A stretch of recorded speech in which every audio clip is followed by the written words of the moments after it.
What's up everyone, and welcome to episode 6 of the Drunken Gamer, where we go over recent happenings in the video game industry. Hope those of you with a significant other enjoyed your Valentine's Day, while the rest of us single people were left getting shit-faced and worried about why we're still single. Well, in my case, it's getting shit-faced and then chatting overly enthusiastically in Lion's Arch map chat in Guild Wars 2. Still better than the alternative though. The one upside to being single on V-Day, however, all the money you save from not having to buy expensive crap just to please someone. It's all about perspective. This week, I'm enjoying myself a nice bottle of, Killian's Irish Red. Red beers are a very nice in-between area from lights and darks, and Killian's has a pretty nice taste going for it. Definitely recommend you pick some up.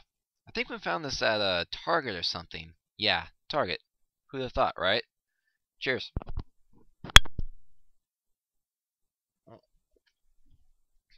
Ah, good stuff. Pardon. Anyway, let's get the ball rolling. This week, we're starting things off with a bit of television news. In this case, in regards to G4, the network that was originally about video games and geek culture, but then turned into anything but what it was billed as. As of this week, the closeout is official, and the station will be rebranded as the Esquire Network, and is currently set to start on April 22nd. For those who don't know, Esquire is the name of a popular male-oriented magazine. Apparently it was popular, I never really read it myself, that talks about sports, attractive women, men's fashion, and I guess other things guys would like. I don't know, the thing about me and the male mindset is that I don't typically think like a male would. I don't know. It never really interested me, what I'm getting at here. I mean, sure, you can splash Megan Fox in a bikini on your front cover all you want, but there's a thing called substance, you know? Now, in an article talking about the new channel on the New York Times, Adam Stotsky, the GM of the network, said about G4's niche audience that, realistically, guys who are into gaming are not necessarily watching television.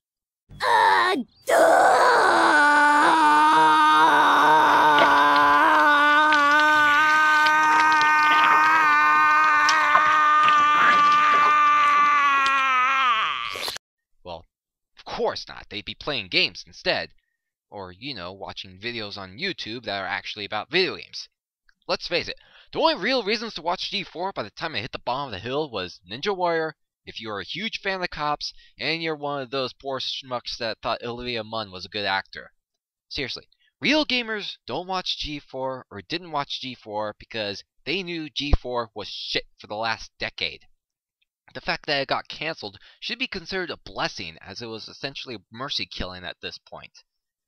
So, now we have Esquire replacing it, trying to tell men what they should be doing in about the same way Cosmo tries to convince all women that they're ugly, out of shape, and terrible in bed. We're essentially replacing one shitty station with another potentially shitty one. Really, the only thing that the network would be losing out on is the chance of getting Adam Sessler back on, who left G4 months before the closure was announced. Sessler, who I consider to be one of the few legitimate gaming journalists left in the actual industry, is now does regular videos for Rev 3 Games, part of the Revision 3 network online, and posts regular news and commentary about what goes on in the video game industry. Sessler has mentioned several times that he enjoys what he does now, so it's good to see him actually enjoying himself after being forced to put up with all the shit that G4 put him through. And even if G4 was still around, I doubt he'd be inclined to go back and help clean up their mess. Moving on. Blizzard fans have a lot to be excited about this week, as the company has introduced patch 1.0.7 to Diablo III, and with it, the arrival of PvP in the game at last, something Diablo players have been waiting months for. It's nothing too major right now. The actual sections labeled as brawling. What happens is you go talk to some dude in the town hub, and then he'll warp you on over to the designated PvP area, where you and 4 other people can just beat the ever-loving shit out of each other in free-for-all style beatdowns. Don't be concerned about losing anything. Death is not permanent in this area, even if you're on a hardcore character, and your gear doesn't take durability loss if you die, so you're pretty much free to bash on your friends or random strangers however much you want. I have not had a chance to try this mode out yet. It literally just came out the day prior to recording this. I tend to record these episodes on Thursday late afternoons, early evenings, and then usually take some of that day and then in the morning of Friday to edit the videos before I post them Friday evening. That's kind of a bit of the routine I've got set for myself. And that combined with all the other stuff I tend to have lined up, gaming included, haven't really even touched Diablo 3 in a long while since I don't really care for grinding excessively that much with little to really show for it. Of course, I say this after having grinded out dungeons for the chess piece I needed to complete my Condition Mancer set on my Necromancer in Guild Wars 2, which looks pretty swag! But the difference here is that you know what you're working for in that game, and the gear you want is more about appearances anyway, while in Diablo 3, it's more about finding gear that allows you to kick enough ass to survive another stage of Inferno. But I digress. Going a bit off topic here. Again, not tried the PvP thing yet. May try it soon and post my thoughts on it, but if you're still waiting out on the Team Deathmatch segment that Blizzard has kind of put in development hell since the game's launch, try to be optimistic about what you're going through here. This brawling thing, it may be a prelude to it, and Blizzard may very well be testing the whole PvP aspect in general, seeing how the balance of the classes mesh with each other, and see if there's anything that needs to be fixed up on. And we could be seeing those kind of adjustments being made to the team deathmatch portion, which we should hopefully be seeing sometime in the near future. So keep your hopes up, and try not to act like most of the Blizzard fanbase and constantly whining about stupid things, like when the servers need to come down for maintenance. I mean, yeah, the online-only thing still sucks, but it's not like there's a subscription fee for it or anything. So just try to be patient, okay? Try. Diablo 3 itself is still a very, very good game. It gets a lot of flack for being casualized compared to Diablo 2, but that's what makes it kind of more attractive, because Diablo 2 had a lot of cheap shit in it, and had a lot of busted things. Speaking of idiotic video game communities, Tribes Ascend! Hi-Rez released their Game of the Year patch just recently, not only providing the normally free-to-play game with a one-time purchase option that unlocks most everything in the game for you, which is roughly more than an ample amount of feathers in the players that have been playing since day one, but also made some pretty major changes as well as for the gameplay. Base assets, for example, are now shielded and require classes like the Juggernaut mortars and grenades to damage them sufficiently, where before any class with an explosive weapon could damage them and pretty much take a turret out by themselves.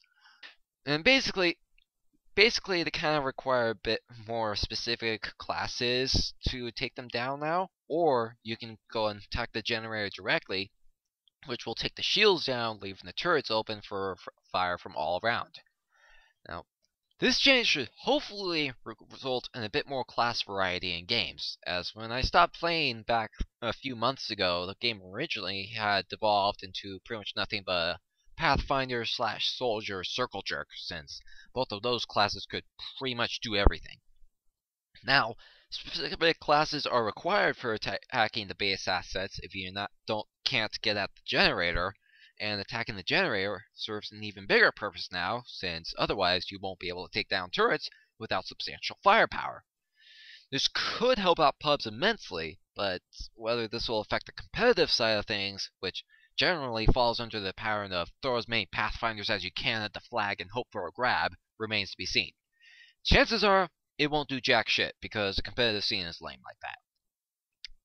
The other interesting thing they added was an all-class weapon called the Shock Lance. By itself, it looks pretty mediocre, since it's got limited range, about average damage, and doesn't really have a very slow firing rate. But it gets bonus damage when attacking from behind, almost the same as a backstab that's boosted by the close combat perk. So, when I saw this, my theorizing brain got to working again. See, this weapon is probably going to be useless for most situations, since Pathfinders are probably going to be too busy running the flag to get a back shot. Brutes are probably too slow to do it in the first place. Jugs are going to be doing long-range shit. Sentinels are probably going to be too busy point whoring off the weakened classes. and technicians are going to be busy running around the base repairing shit.